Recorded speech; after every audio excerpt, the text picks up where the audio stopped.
بسم الله الرحمن الرحيم. الحمد لله رب العالمين، والصلاة والسلام على أشرف الأنبياء والمرسلين وعلى آله وأصحابه أجمعين ومن تبعهم بإحسان إلى يوم الدين. أما بعد، قال الإمام البخاري رحمه الله: باب الرجل راع في أهله. الادب المفرد کا جو درس ہم لوگ سنتے آ رہے ہیں، آج ہم اس کتاب کا 108واں باب یا 108واں عنوان سننے جا رہے ہیں. امام بخاری رحمۃ اللہ علیہ نے جو عنوان باندھا ہے، جو باب متعین کیا ہے، وہ ہے باب اس مسئلے کے بیان میں کہ آدمی اپنے گھر والوں کا نگران ہے. آداب میں ایک بڑا مسئلہ یہ بھی آتا ہے کہ اللہ تبارک و تعالی ایک دوسرے کے حقوق بتاتا ہے، اور پیارے نبی صلی اللہ علیہ وسلم بھی ہر ایک آدمی کو یہ بتلاتے ہیں کہ تم پر کس کی کیا ذمہ داری ہے، کیا حق آتا ہے، اور تمہیں وہ حق کیسے ادا کرنا چاہیے، وہ حق ادا کرنے کا طریقہ اور سلیقہ تمہارے اندر کیسا ہونا چاہیے. آج جو باب ہم پڑھ رہے ہیں اس میں امام بخاری رحمۃ اللہ علیہ نے جو باب بتایا ہے وہ یہ کہ آدمی اپنے گھر والوں کا نگران ہوتا ہے،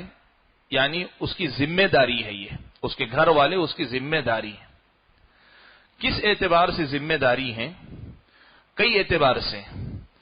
ایک تو سب سے پہلے ان کی روزی روٹی کا آدمی ذمہ دار ہے کہ ان کو کھلانا پلانا، ان کے کپڑے لتے کا ذمہ دار ہے کہ ان کے پہننے کا، ان کے لباس کا انتظام کرے، ان کے رہن سہن کا ذمہ دار ہے کہ ان کے لیے مناسب قیام گاہ گھر فراہم کرے.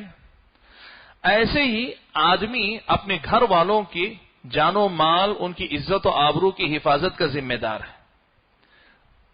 آدمی کی ذمہ داری ہے کہ اس کے گھر والے، ان کی جان، ان کا مال، ان کی عزت و آبرو کی حفاظت کرنا یہ آدمی کی ذمہ داری ہے. اور ان سب سے بڑھ کر گھر والوں کے دین کی حفاظت کرنا، گھر والوں کے دین کا خیال رکھنا، یہ بھی جو ہے آدمی کی ذمہ داری ہے. تو ایک آدمی کو اپنی ذمہ داری سمجھنی چاہیے کہ میرے گھر والے صرف میرے جذبات کی تسکین کے لیے نہیں، کہ بیوی کی حیثیت سے ایک جذبے کی تسکین ہو، اولاد کی حیثیت سے ایک جذبے کی تسکین ہو، بھائی بہن کے اعتبار سے ایک جذبے کی تسکین ہو، والدین کے اعتبار سے جذبے کی تسکین ہو. یہ کافی نہیں. یہ آپ کی ذمہ داری ہے کہ آپ جتنے آپ کے گھر والے ہیں، اور گھر والوں سے مراد بیوی اور بچے ہیں اصل میں، اور اگر ان کے ساتھ کوئی جڑ جاتے ہیں، جیسے بھائی جو آپ کی کفالت میں آ جائیں یا آپ کے تابع جو بھی ہو جائیں، جن کے آپ ذمہ دار سرپرست بنا دیے جائیں، حتیٰ کہ کوئی یتیم بچہ جس سے کوئی خونی رشتہ نہیں آپ کے تابع آپ کے گھر کا فرد بن جاتا ہے، تو پھر آپ ذمہ دار ہیں اس کی. اور اس کی ذمہ داری کا خیال رکھنا کس اعتبار سے؟ جیسے میں نے ابھی گنایا کہ ہر اعتبار سے اس کے ضرورتوں کا، اس کی دنیاوی ضرورتوں کا، اس کی دینی ضرورتوں کا خیال رکھنا آدمی کا ذمہ ہے. اور اس ذمہ داری کے بارے میں اللہ تعالیٰ کے پاس پوچھ ہوگی، حساب ہوگا. تو ایک آدمی کو اپنے بارے میں جو جواب دہی کرنی ہے، اپنے اعمال کے بارے میں کرنا ہے کہ میں کتنا نیک ہوں، کتنا برا ہوں، اور وہی ایک جواب دہی اپنی ذمہ داری کے بارے میں بھی کرنی ہے کہ میں جن لوگوں کا ذمہ دار تھا، میں نے ان کے ضرورتوں کا کتنا خیال رکھا، میں نے کتنا ان کی ذمہ داری کو اٹھایا، کس قدر نبھایا،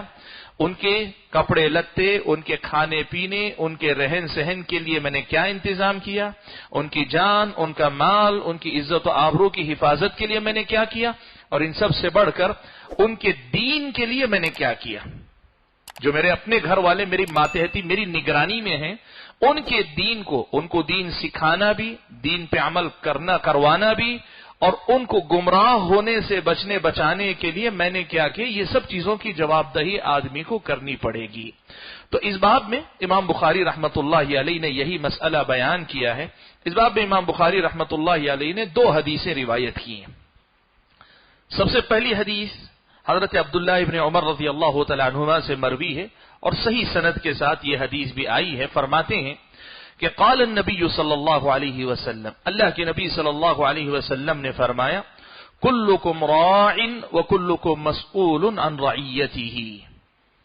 اللہ کے نبی نے فرمایا کہ تم میں سے ہر آدمی ذمہ دار ہے اور اس سے اس کی اپنی ذمہ داری کے بارے میں پوچھا جانے والا ہے، یعنی روز قیامت تم سے سوال ہوگا اور جواب دہی تمہیں کرنی پڑے گی۔ سب ذمہ دار ہیں، کوئی بڑی ذمہ داری پر ہے، مامور ہے، کوئی چھوٹی۔ اب اس کے بعد اللہ کے نبی صلی اللہ علیہ وسلم نے وضاحت کی کون کون کس کس چیز کا ذمہ دار ہے۔ آپ نے فرمایا فالامین راع وهو مسئول، اگر آپ میں سے کسی کے پاس کوئی امانت رکھی جائے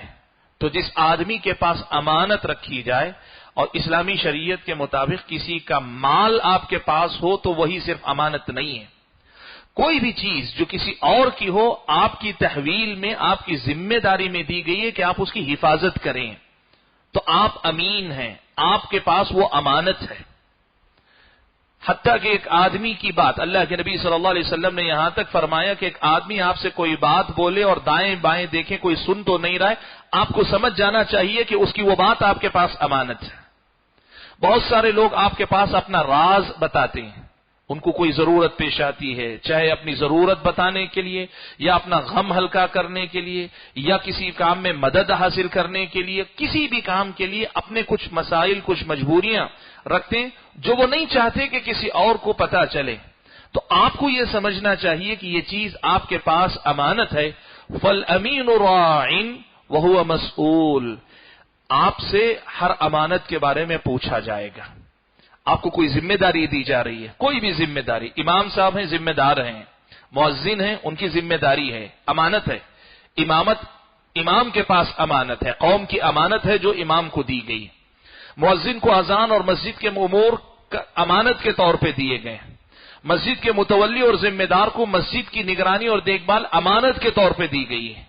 ایسے ہی کسی بھی ذمہ داری پر، کوئی بیت المال کا ذمہ دار ہے، کوئی کسی جماعت جمعیت کا ذمہ دار ہے، کوئی جس کے پاس بھی کوئی چیز رکھی گئی ہے لوگوں کی کہ جس کی حفاظت پر آپ مأمور ہیں، تو پھر آپ کو معلوم ہونا چاہیے اس کے بارے میں خصوصی طور پر آپ سے سوال کیا جائے گا۔ تو ذمہ دار آدمی کسی بھی چیز کی امانت اگر کسی کے پاس ہے، امانت دار کسی کو بنایا گیا ہے، امین بنایا گیا ہے، تو پھر اس آدمی کو اس کی جواب دہی کرنی پڑے گی۔ آگے فرمایا والرجل راع علی اہلہ وہو مسئول، آدمی اپنے گھر والوں پر ذمہ دار بنایا گیا ہے اور اس سے اس کے بارے میں پوچھا جائے گا، جیسے میں نے ابھی آپ کے سامنے تفصیل بیان کی۔ والمرأة راعیۃ علی بیت زوجها وہی مسئولہ، اور عورت اپنے شوہر کے گھر کی ذمہ دار ہے، نگران ہے، اس کی ذمہ دار ہے اور اس سے اس کے بارے میں پوچھا جائے گا۔ یہ باب آئندہ آئے گا، وہاں اس کی مزید تفصیل کرتے ہیں۔ الا وکلکم راع، اللہ کے نبی نے کچھ مثالیں گنائیں اور اس کے بعد کہا سنو، کلکم راع، تم میں سے ہر آدمی کسی نہ کسی چیز کا ذمہ دار بنایا گیا۔ یہ جو تفصیل آئی ہے اس کی روشنی میں آپ دیکھیں گے تو آج ہم ماتحت ہیں، کل ہم کوئی اور ہمارے ماتحت آئے گا کسی نہ کسی حیثیت میں، کم سے کم باپ بن کر، کم سے کم بڑے بھائی بن کر، کم سے کم خاندان میں آپ سے جو چھوٹے آپ کے متعلق ہیں، سگے نہیں ہو تو چچا زاد، پھوپھی زاد، خالہ زاد، مامو زاد، جو بھی آپ کے، آپ جو ہے اگر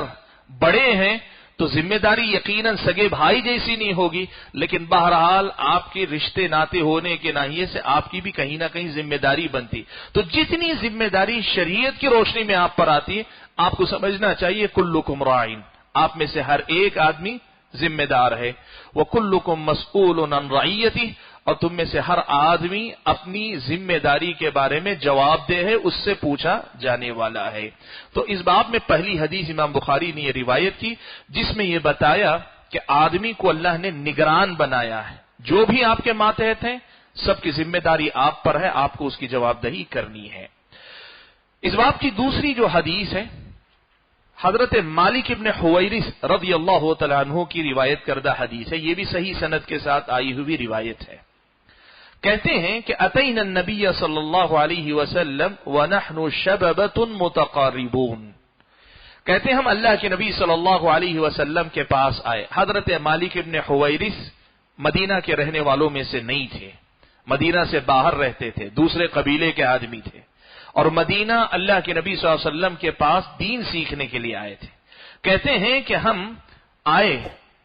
جبکہ ہم سب جو ہے نوجوان تھے اور ہم عمر نوجوان تھے، یعنی میں اور ہمارے کچھ ساتھی جو ہم عمر نوجوان تھے، ہم سب مل کر اللہ کے نبی صلی اللہ علیہ وسلم کے پاس آئے۔ فَأَقَمْنَا عِنْدَهُ 20 لَيْلَةً، اللہ کے نبی صلی اللہ علیہ وسلم کے پاس 20 دن تک ہم رکے رہے، 20 دن تک رہے اور دین سیکھتے رہے۔ فَظَنَّ أَنَّ اشْتَهَيْنَا أَهْلِينَا، اللہ کے نبی صلی اللہ علیہ وسلم کو 20 دن گزر جانے کے بعد اندازہ لگا کہ شاید ہم اپنے گھر والوں کے پاس جانے کے شوقین ہو رہے ہیں، یعنی ہمارے اندر اب گھر والوں کی جدائی کو برداشت کرنے کی طاقت کم ہو رہی، ہمارا شوق یہ اللہ کے نبی کو محسوس ہو گیا۔ فَسَأَلَنَا عَمَّنْ تَرَكْنَا فِي أَهْلِنَا، تو اللہ کے نبی صلی اللہ علیہ وسلم نے ہم سے پوچھا کہ آپ کے گھر میں کون کون ہے، یعنی ہم نے اپنے پیچھے گھر میں کس کو چھوڑا ہے، کون کون ہیں، تمہاری بیوی ہے، بچے ہیں، والدین کون ہیں، اللہ کے نبی نے یہ پوچھا۔ فَأَخْبَرْنَاهُ، حضرت مالک ابن حویرث کہتے ہیں کہ ہم نے بتایا ہمارے پیچھے گھر میں کون کون ہے۔ وَكَانَ رَفِيقًا رَحِيمًا، حضرت مالک ابن حویرث کہتے ہیں کہ اللہ کے نبی بڑے نرم تھے، نرم طبیعت کے تھے، نرم گفتار تھے، نرم مزاج کے تھے، رحیمہ بڑا ترس کھانے والے تھے، رحم و کرم کرنے والے تھے۔ یعنی وہ یہ بتانا چاہتے ہیں کہ کیفیت ہم پہ گزر رہی تھی، گھر والوں سے دوری کا اثر ہم پہ تھا، لیکن اللہ کے نبی صلی اللہ علیہ وسلم کو پتا چل گیا آپ اتنے رحم کرنے والے، اتنے نرم تھے کہ آپ کو پتا چل گیا۔ تو آپ نے فرمایا فقال ارجعوا الى اهليكم فعلموهم ومروهم، اللہ کے نبی نے کہا ٹھیک ہے اب تم لوگ اپنے گھر والوں کے پاس لوٹ جاؤ، واپس چلے جاؤ۔ فعلموهم ومروهم، اور واپس لوٹنے کے بعد ان کو سکھاؤ جو کچھ تم نے سیکھا ہے، اور جن جن باتوں کا حکم میں نے تمہیں یہاں دیا ہے تم جا کر ان کو انہی باتوں کا حکم دو۔ یہی مسئلہ ہے اصل میں کہ آدمی اپنے گھر والوں کا ذمہ دار ہے۔ تو حضرت مالک ابن حویرث کی اس حدیث کو یہاں لا کر امام بخاری یہ بتانا چاہتے ہیں کہ اللہ کے نبی صلی اللہ علیہ وسلم نے ان کو بتایا کہ یہ تمہاری ذمہ داری ہے کہ اب واپس لوٹ کر جانے کے بعد جو کچھ یہاں سیکھا ہے تم اپنے گھر والوں کو سکھاؤ، تم اپنے گھر والوں کو بھی ان ساری باتوں کی تعلیم دو۔ یہیں سے ہم کو یہ سمجھنا چاہیے کہ ہم میں سے جو حضرات دین سیکھتے ہیں، جمعہ میں آپ حاضر ہوتے ہیں، ایسا ہے کہ آپ کے گھر والے شریک نہیں ہو سکے، بہتر ہے آپ مختصر سی بات اپنی گھر والی کو سنا دیں، بتا دیں اپنی بیوی کو کہ آج خطبہ جمعہ میں یہ بات ہوئی ہے، مختصر بتا دیں لیکن بتائیں آج آپ نے کیا نیا سیکھا، وہ اپنے گھر والوں کو آپ سکھا دیں، یہ آپ کی ذمہ داری۔ آپ گھر جاتے ہیں، آپ کے گھر میں آپ کی بیٹیاں یا آپ کے لڑکے نہیں آ سکیں کسی وجہ سے، تو آپ ان کو سکھائیں واپس لوٹنے کے بعد، اس لیے کہ آپ پر ان کی دین کی بھی ذمہ داری آتی ہے کہ آپ ان کو دین سکھانے کے بھی ذمہ دار ہیں۔ تو اللہ کے نبی صلی اللہ علیہ وسلم نے حضرت مالک ابن حویرث اور ان کے ساتھیوں سے کہا گھر واپس لوٹ جاؤ، جو سیکھا ہے وہ ان کو سکھاؤ۔ تو یہ جو ہے پتہ چلتا ہے کہ آدمی کو اپنے گھر والوں کی جہاں دنیاوی ضرورتوں کو پورا کرنے کی فکر ہوتی ہے، ان کی دینی ضرورتوں کو بھی پورا کرنے کی فکر کرنی چاہیے۔ وَصَلُّوا كَمَا رَأَيْتُمُونِي أُصَلِّي، اللہ کے نبی نے یہ بھی کہا کہ ساتھ میں اس کا بھی خیال رکھو، مجھے یہاں نماز پڑھتے ہوئے جیسے نماز پڑھتے ہوئے دیکھا ہے ویسے ہی تم نماز پڑھا کرو۔ اب یہاں میرے ساتھ رہ کر 20 دن دیکھا ہے نا، واپس لوٹنے کے بعد ہو بہو ایسے ہی تم نماز پڑھو۔ فَإِذَا حَضَرَتِ الصَّلَاةُ فَلْيُؤَذِّن لَكُمْ أَحَدُكُمْ وَلْيَؤُمَّكُمْ أَكْبَرُكُمْ، اللہ کے نبی نے فرمایا کہ اب نماز میں اس بات کا خیال رکھو جب نماز کا وقت ہو جائے، چاہے تم واپس لوٹتے ہوئے سفر میں یا لوٹنے کے بعد اپنے قبیلے، اپنے ٹھکانے پر، اپنے گھر میں، تو ہونا یہ چاہیے کہ تمہارے قبیلے میں، تمہارے ٹھکانے میں، تمہاری جماعت میں ایک آدمی تم میں سے کوئی بھی اذان دے اور نماز تم میں سے جو بڑا ہے وہ تمہاری امامت کرے۔ اس سے یہ مسئلہ معلوم ہوا کہ اذان دینے کے لیے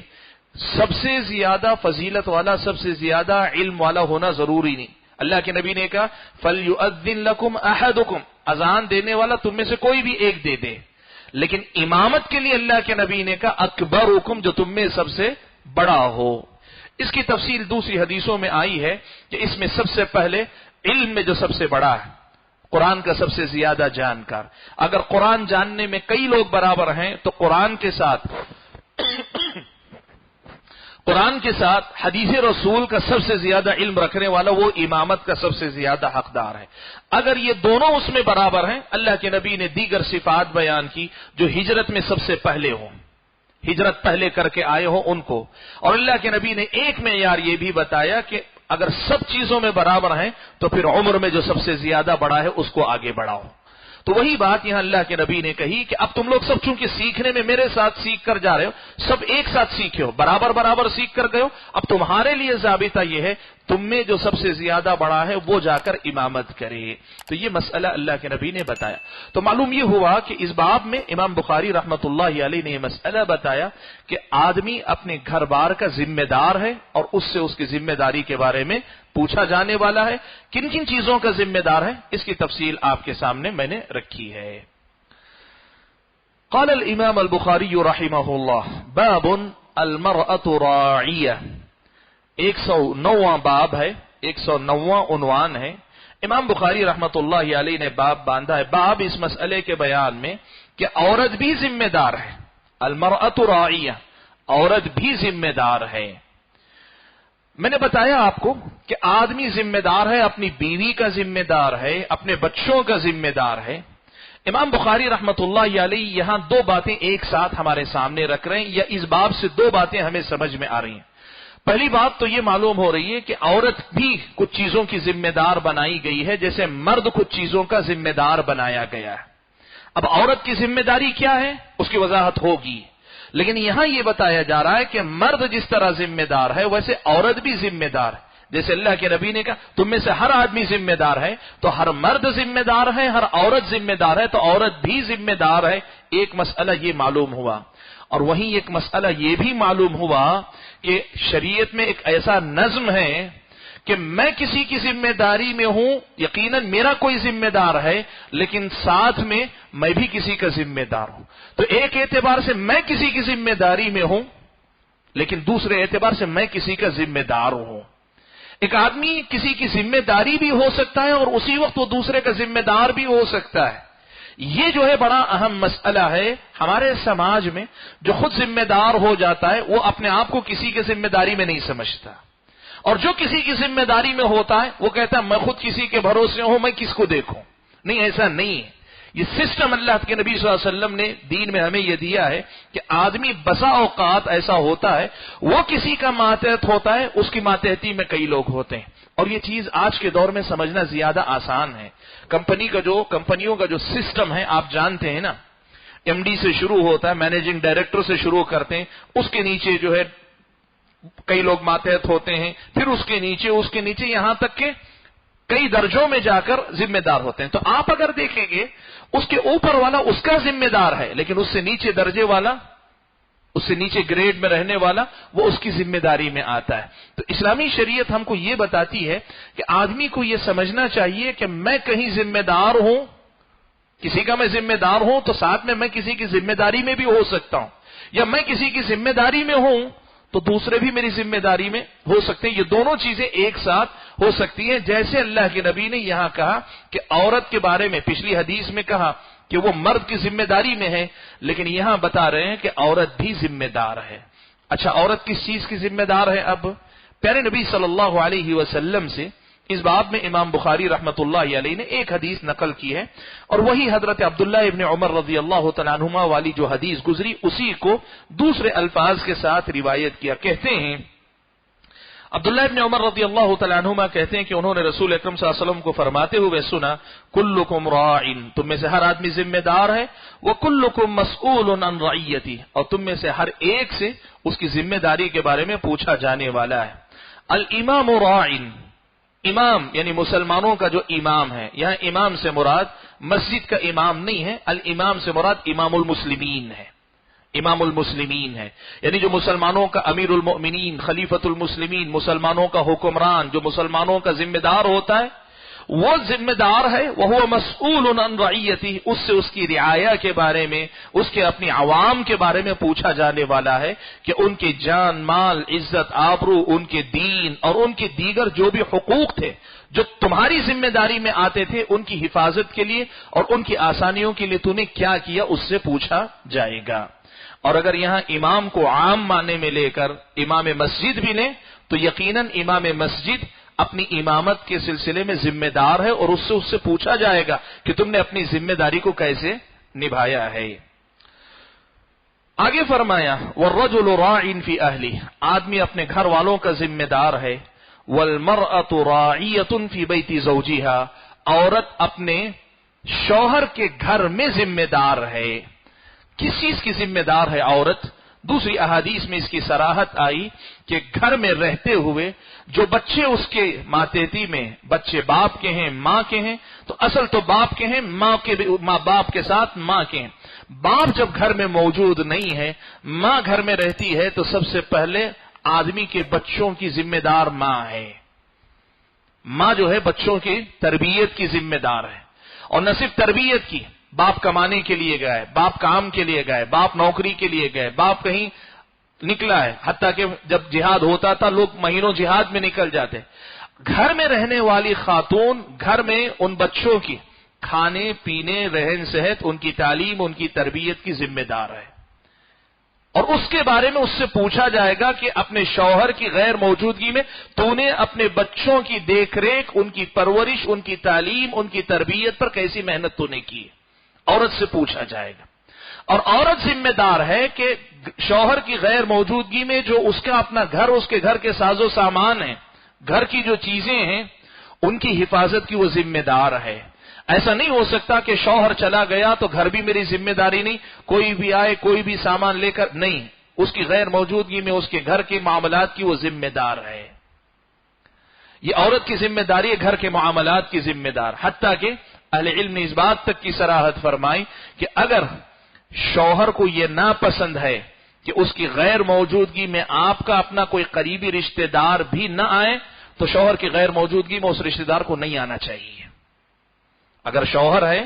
اور شوہر کو یہ ناپسند ہے کہ بھئی میری غیر موجودگی میں تمہارے اپنے رشتہ داروں میں سے فلاں نہ آئے، جو محرم نہیں ہے اس کی بات، غیر محرم کو تو آنا ہی نہیں چاہیے عورت کے پاس، شوہر کی غیر موجودگی میں غیر محرم کو آنا نہیں چاہیے، میں اس کی وضاحت کروں گا آئندہ۔ لیکن محرم بھی اگر آتا ہے، لیکن اہل علم نے کہا کہ اگر شوہر کسی وجہ سے کسی کے آنے کو ناپسند کرتا ہے تو عورت کی ذمہ داری ہے عورت کی کہ وہ اپنے شوہر کی غیر موجودگی میں ایسے کسی شخص کو گھر میں داخل ہونے نہ دے جس کا آنا شوہر کو ناپسند ہے۔ ہمارے سماج میں اسے نہیں سمجھا جاتا، اسے ذمہ داری نہیں سمجھا جاتا۔ یہ ہوتا ہے کہ پتہ ہے شوہر کو فلاں آدمی پسند نہیں ہے، تو جب تک وہ ہے نہیں، جیسے ہی وہ گیا وہ آتا بھی ہے جاتا بھی ہے۔ میں بات کر رہا ہوں محرم رشتہ داروں کی، جن سے ملنا جائز ہے، بات کرنا جائز ہے، آمنے سامنا ہونا جائز ہے ان کی، لیکن شوہر کے پیٹ پیچھے یہ سب کچھ ہوتا ہے، یہ جائز نہیں ہے۔ شوہر اگر اجازت نہیں دیتا ہے تو پھر یہ اس کی اجازت نہیں ہے کہ آپ آئیں اس کی غیر موجودگی میں۔ اور اس سے آگے بڑھ کر عورت ذمہ دار ہے شوہر کی غیر موجودگی میں کہ اس کے گھر میں کوئی غیر محرم نہ آنے پائے، اپنی عزت و آبرو کی حفاظت کرے، اپنی عزت و ناموس کی تحفظ کرے، کسی غیر محرم کو شوہر کی غیر موجودگی میں اپنے گھر میں آنے نہ دے۔ اور شوہر غیر محرم شوہر کی موجودگی میں بھی اگر آتا ہے تو ظاہر بات ہے وہ پردے کے ساتھ، شوہر ظاہر بات ہے سامنے رہے گا، پھر بھی عورت کو اپنی عزت و ناموس کی حفاظت کرنی چاہیے، لیکن غیر موجودگی میں تو غیر محرم کو گھر میں آنا نہیں چاہیے۔ یہ عورت کی ذمہ داری ہے، یہ عورت کی ذمہ داری ہے کہ عورت خیال رکھے کہ شوہر کی غیر موجودگی میں کوئی غیر محرم گھر کے اندر آنے نہ پائے۔ اور غیر محرم کا مطلب کون ہے؟ کوئی اجنبی آدمی ہونا ضروری نہیں، رشتہ دار ہوگا آپ کا۔ اسلامی شریعت تو یہاں تک کہا وہ غیر محرم جو رشتہ دار نہیں، اس کے مقابلے میں وہ غیر محرم جو رشتہ دار ہے اس کا آنا زیادہ بڑا خطرہ ہے۔ اب اس میں ایک میں چیز آپ کو بتاتا ہوں، ہمارے سماج اور معاشرے میں اسلامی شریعت کے جو احکام ہیں ان کی حکمتوں کو اور نزاکتوں کو سمجھنے میں لوگ غلطی کرتے ہیں۔ مثال کے طور پر جو ہے خالہ زاد بھائی ہے، بھائی بہن خالہ زاد غیر محرم ہیں، چچا زاد بھائی بہن ہیں، غیر محرم ہیں، آپ کے اپنے رشتہ داروں میں سے دوستی خاندانی کہتے ہیں فیملی فرینڈ ہے، مطلب ہمارا اور ان کا گھرانے میں بہت دوستی کا ماحول ہے، لیکن اگر بالغ لڑکا اور بالغ لڑکی ہے تو غیر محرم ہے۔ حتیٰ کہ آپ یہ بھی یاد رکھیں، ہمارے سماج میں غیر شادی شدہ لڑکے اور لڑکی کے سلسلے میں تھوڑی بہت توجہ ہو سکتی، شادی ہو جانے کے بعد لوگ سمجھتے ہیں کہ اب کوئی مسئلہ نہیں، کوئی غیر محرم نہیں، ایسا نہیں، وہ غیر محرم آپ کی شادی کے بعد بھی غیر محرم ہے۔ یہ جو مسئلہ ہے، اس مسئلے کی طرف توجہ دینے کی ضرورت ہے کہ غیر محرم آپ کے گھر میں آنے نہ پائے، کسی کی غیر موجودگی میں رہنا نہ پائے۔ لوگ سمجھتے نہیں ہیں، آپ کے بارے میں بھی شبہ نہیں، گھر کی کسی خاتون کے بارے میں بھی شبہ نہیں، آپ بھی نیک ہیں، شریف آدمی ہیں، وہ خاتون بھی نیک اور شریف ہے، لیکن اللہ کے نبی نے کہا آپ دو شریفوں کے درمیان جب دونوں رہتے ہیں ایک تیسرا شریر ہوتا ہے۔ اللہ کے نبی نے فرمایا ما خلا رجل بامرأة الا كان ثالثهما الشیطان، ایک مرد اور عورت جب دونوں تنہا ہوتے ہیں، تنہا کا مطلب کوئی اور نہ رہے، تو ایسی تنہائی میں تیسرا شیطان ہوتا ہے۔ تو آپ کی نیت میں کوئی کھوٹ نہیں، آپ واقعی رشتہ نبھانے کے لیے آئے ہیں، خیر خواہی کے لیے آئے ہیں، حال چال پوچھنے کے لیے آئے ہیں، اور ان کی نیت میں بھی کھوٹ نہیں، وہ بھی نیک ہیں، شریف ہیں، عزت دار ہیں، لیکن شیطان تیسرا ہوتا ہے، یہ اللہ کے نبی نے کہا ہے۔ تو یہ آپ کے اخلاق پر، کردار پر سوال نہیں ہے، یہ اللہ کے نبی صلی اللہ علیہ وسلم کی لائی ہوئی شریعت ہے جو کہ اللہ کی دی ہوئی ہے، اور جس اللہ نے مجھ کو اور آپ کو بنایا ہے، جس نے ہمیں شریف بنایا ہے، اس کا یہ کہنا ہے کہ تمہاری شرافت کو ایک شریر سے خطرہ رہتا ہے۔ تو ہونا کیا چاہیے؟ اس میں احتیاط ہونی چاہیے۔ تو کہا والمرأة راعیۃ فی بیت زوجہا، عورت اپنے شوہر کے گھر میں ذمہ دار ہے، اور سب سے بڑی ذمہ داری یہ کہ شوہر کی غیر حاضری میں، غیر موجودگی میں اپنی عزت و ناموس کی حفاظت کرے، یہ عورت کی ذمہ داری ہے، یہ بہت بڑی ذمہ داری ہے عورت کی۔ تو یہی باب سے متعلق مسئلہ ہے، کہا والمرأة راعیۃ فی بیت زوجہا، عورت اپنے شوہر کے گھر میں ذمہ دار ہے۔ والخادم فی مال سیدہ، اللہ کے نبی نے ساتھ میں یہ بھی کہا کہ خادم، نوکر اپنے سردار یا اپنے مالک کے مال کا ذمہ دار ہوتا ہے۔ آپ جانتے ہیں دکانداری میں یہ چیز زیادہ سمجھ میں آتی ہے، اور کسی بھی کاروبار میں، کمپنی میں سمجھ میں آتی ہے۔ یہ بات یاد رکھیں، آپ کسی کے پاس نوکری کر رہے ہیں تو آپ کی جو تنخواہ ہے، جو مراعات ہیں، جو ذمہ دار، جو طے ہوا ہے، وہ آپ کا ہے۔ اس کے علاوہ جو کچھ ہے وہ مالک کا ہے، اور مالک کے اس مال کی حفاظت کے آپ ذمہ دار ہیں۔ آپ کو معلوم ہے بڑی بڑی کمپنیوں میں ہوتا کیا ہے، مینیجر جو ہوتا ہے نا، وہ مینیجر پرچیسنگ کا ذمہ دار، خریداری کا ذمہ دار ہوتا ہے۔ وہ کیا کرتا ہے، خریداری میں کمیشن اپنا رکھ لیتا ہے۔ نہیں، یہ چوری ہے، آپ اپنے مالک کے مال میں خیانت کر رہے ہیں۔ آپ کو مثال کے طور پہ کوٹیشن 3 لوگ دیتے ہیں،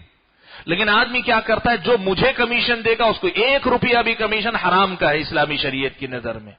اس لیے کہ آپ کو اس مال کو کم سے کم اچھے سے اچھا مال اور کم سے کم دام میں خریدنے کی ذمہ داری پر آپ رکھے گئے، اور ذمہ داری کے بدلے میں آپ کو تنخواہ دی جا رہی، آپ نے لے لیا اپنا حق۔ اب اس کے بعد کسی کمیشن کی کوئی گنجائش آپ کے پاس باقی نہیں رہ جاتی۔ اب آپ کمیشن لیتے ہیں، وہ کہتے ہیں خوشی سے دیتا ہے، تب بھی جائز نہیں ہے۔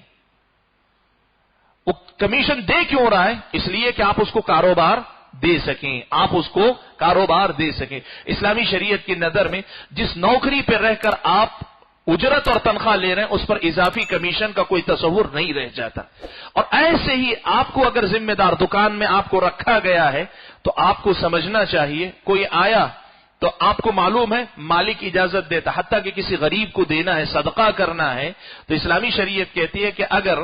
مالک کی طرف سے اجازت ہے کہ آپ 100 روپیہ، 10 روپیہ، 5 روپیہ، تو عرف کے اعتبار سے یا مالک کی زبانی وضاحت کی وجہ سے جتنے تصرف کی اجازت ہے، جتنا آپ اس میں اپنی مرضی چلانے کی اجازت رکھتے ہیں، اتنے تک ہی آپ کو اجازت ہے۔ اس سے اوپر 1 روپیے کا بھی تصرف کرتے ہیں، اللہ کے پاس آپ کو جواب دہی کرنی، اور آپ ذمہ دار ہیں اس کے کہ اللہ تعالیٰ کے پاس آپ کو جواب دہی کرنی ہے۔ تو اکثر و بیشتر ہوتا یہ ہے کہ مالک کو پتہ نہیں چلتا تو لوگ سمجھتے ہیں کہ سب صحیح ہے،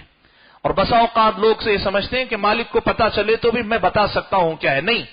آپ کو یہ کلیئر سمجھنا چاہیے، آپ جس ذمہ داری پہ رکھے گئے وہ ذمہ داری میں آپ کے لمٹس ہیں، آپ کے حدود متعین ہیں، ان سے آگے جا کر آپ اپنا ڈیسیژن نہیں لے سکتے، اور اگر آپ نے ڈیسیشن لیا جس کے نتیجے میں آپ کے مالک کا مال 1 روپیہ بھی کسی اور کی طرف گیا، آپ اللہ کے پاس اس کے بارے میں جواب دہ ہوں گے۔ یہ اللہ کے نبی صلی اللہ علیہ وسلم نے فرمایا والخادم فی مال سیدہ، نوکر اپنے مالک کے مال کا ذمہ دار ہے اور اس کو اس کے بارے میں پوچھا جانے والا ہے۔ سمعت هؤلاء عن النبی صلی اللہ علیہ وسلم، حضرت عبداللہ ابن عمر کہتے ہیں یہ تمام باتیں ایک ایک کر کے جو باتیں گنائیں، یہ ساری باتیں میں نے اللہ کے نبی سے سنی، یقین سے کہہ رہا ہوں، اور اس کے ساتھ ساتھ وَأَحْسِبُ النَّبِيَّ صلی اللہ علیہ وسلم قال، کہتے ہیں مجھے اس کا بھی خیال آتا ہے کہ شاید اس کے ساتھ اللہ کے نبی نے یہ بھی مزید کہا وَالرَّجُلُ فِي مَالِ أَبِيهِ، کہ آدمی اپنے باپ کے مال کا بھی ذمہ دار ہے۔ ایک بڑا نازک مسئلہ ہے، میں آپ کو سمجھا دیتا ہوں۔ پہلے دیکھیے، ایک بات ہے کہ آپ کا میرا مال میرے باپ کا مال ہے، باپ جب تک میرے اور آپ کے مال میں سے اٹھا کر خرچ کرنا چاہے وہ خرچ کر سکتا ہے، جب تک وہ اسراف نہ کرے، بیجا ادھر ادھر ضائع نہ کرے۔ ہمارے مال پر ہمارے باپ کا اختیار ہے۔ کب تک؟ جب تک وہ مال کو ضائع نہ کرے اور مال کو ادھر ادھر بیکار نہ کرے، بیجا اسراف نہ کرے۔ باپ اگر اپنی ضرورت کے لیے اٹھا کے خرچ کرتا ہے، کر سکتا ہے۔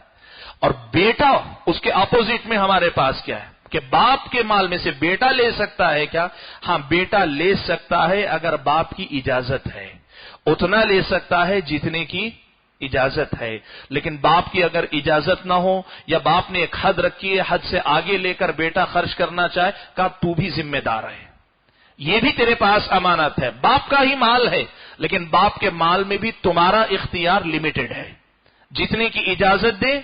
اور اجازت دے، اور اگر اجازت نہ دے تو باپ کے مال میں تصرف کرنے کا بیٹے کو اختیار اسلامی شریعت نے نہیں دیا۔ یہاں آ کر حدیث ختم ہوتی ہے، ایک چھوٹی سی بات ضمناً میں بتا دیتا ہوں۔ دیکھیں، آپ یہ بات یاد رکھیں کہ حدیث رسول جو ہے اللہ کے نبی صلی اللہ علیہ وسلم کی، یہ اللہ تعالیٰ نے اس کے سلسلے میں بڑی حفاظت کی ہے، اور یہ حفاظت اللہ کے نبی صلی اللہ علیہ وسلم نے صحابہ کو سکھائی، صحابہ نے تابعین کو، تابعین نے تبع تابعین کو۔ اسی کی بنیاد پر حدیث کے صحیح اور ضعیف کا جو تقسیم آپ سنتے ہیں، یہ حدیث صحیح ہے، یہ حدیث ضعیف ہے، یہ ثابت ہے، نہیں ثابت ہے، یہ اللہ کے نبی کی سکھائی ہوئی تعلیمات کی روشنی میں۔ آپ دیکھیں حضرت عبداللہ ابن عمر کیا کہہ رہے ہیں، سنا رہے ہیں باتیں، کہہ رہے گنائے کئی باتیں، 4 سے 5 باتیں گنائی اور کہا یہ سب میں نے سنی ہے، کنفرم بتا رہا ہوں کہ یہ سنا ہوں، لیکن اور ایک بات مجھے خیال ہوتا ہے کہ یہ بھی اللہ کے نبی نے کہا تھا۔ یعنی آپ دیکھیں کہ صحابہ کتنی احتیاط کرتے تھے، ان کو اگر یقین نہیں کہ واقعی اللہ کے نبی سے یہ سنا ہوں تو اللہ کے نبی کی طرف منسوب نہیں کرتے تھے،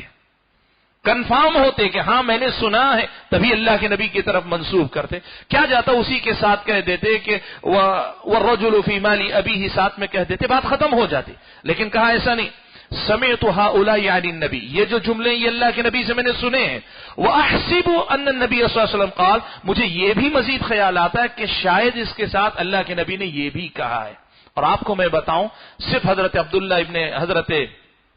ابن عمر ہی کا مسئلہ نہیں، حدیثوں میں ہم پڑھتے پڑھاتے ہوئے اکثر ایسی مثالوں پر سے گزرتے ہیں جہاں راوی کیا کرتا ہے،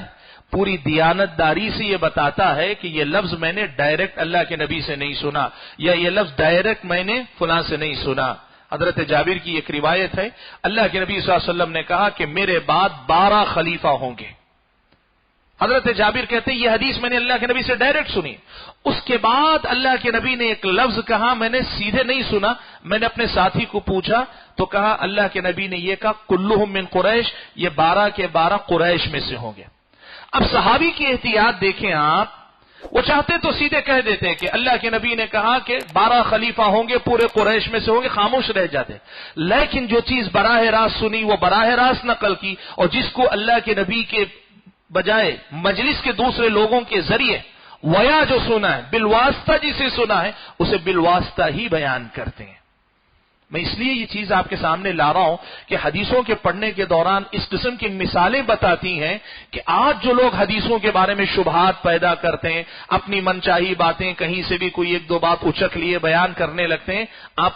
ان کے پیچھے نہ پڑیں، یہ دیکھیں پتا چلتا ہے کہ دین کی حفاظت کے لیے علماء نے، صحابہ نے کتنی محنت کی اور کتنی باریکی کا خیال رکھا کہ جس چیز کو اللہ کے نبی سے سنا ہے، ڈائریکٹ کہا سنا ہے، اور جس کے بارے میں شک و شبہ ہوا وہاں کیا کہہ دیا، صراحت سے کہہ دیا کہ یہ ڈائریکٹ نہیں سنے، بالواسطہ طور پہ ہم نے سنا ہوا ہے۔ تو یہ مزید ایک اضافی مسئلہ ہے جو ہمیں اس حدیث سے سمجھ میں آتا ہے کہ صحابہ، تابعین، تبع تابعین احادیث رسول کو کتنی احتیاط سے روایت کرتے تھے، اور آج تک ہمارے پاس یہ حدیثیں پہنچی ہیں، پوری احتیاط کے ساتھ پہنچی ہیں، اور اسی کی بنیاد پر صحیح یا ضعیف کا فیصلہ ہم کرتے ہیں کہ اللہ کے نبی سے یہ ثابت ہے کہ اللہ کے نبی نے کہا ہے، کیا ہے، اور یہ ثابت نہیں ہے کہ اللہ کے نبی نے کہا ہے یا کیا ہے۔ اللہ سے دعا کیجئے کہ اللہ تعالیٰ مجھے اور آپ سبھی حضرات کو، تمام سامعین کو ان باتوں کو سمجھ کر اپنی زندگی میں عمل پیرا ہونے کے توفیق عطا فرمائے۔ آمین۔ وآخر دعوانا ان الحمد للہ رب العالمین۔